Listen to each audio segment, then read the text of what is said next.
Pie šāda apgrozījuma atkal ir jābūt uzmanīgiem. Invalda INVL, tas ir aktīvu pārvaldītājs.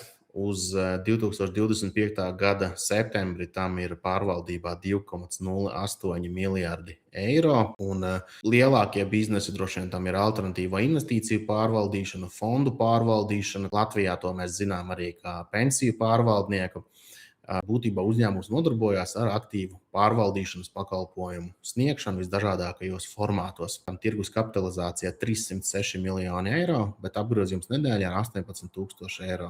Pie šāda apgrozījuma atkal ir jābūt uzmanīgiem. Ja gribētos atvērt 1,000 eiro vērtu pozīciju, bet dienā apgrozījums ir tikai, piemēram, 3,500 eiro, tad ir jābūt uzmanīgiem. Jebkurā gadījumā ir jābūt uzmanīgiem. Valuācija šiem uzņēmumam, ja PI rādītājs cena pret peļņu ir 6,22, un dividendžu ienesīgums pēdējos 12 mēnešos ir 4,92%. Ar šo uzņēmumu lielais izaicinājums ir tāds, ka to ir ļoti izaicinoši novērtēt, vai tas ir pievilcīgs vai nē.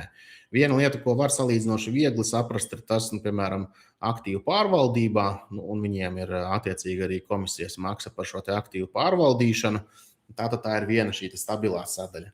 Bet šeit var būt papildus darbiņš, īpaši, ja šī joma vēl nav līdz šim bijusi pazīstama, tad būs vienkārši rūpīgāk ar to jāiepazīstās.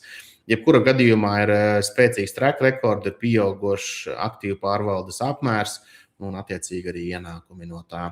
Kopumā tendence ir pozitīva, akcija arī uzrāda pieaugošu tendenci. Vienīgais ir izaicinājumi ar šīs akcijas pirkšanu un pārdošanu, ņemot vērā salīdzinoši zemo likviditāti.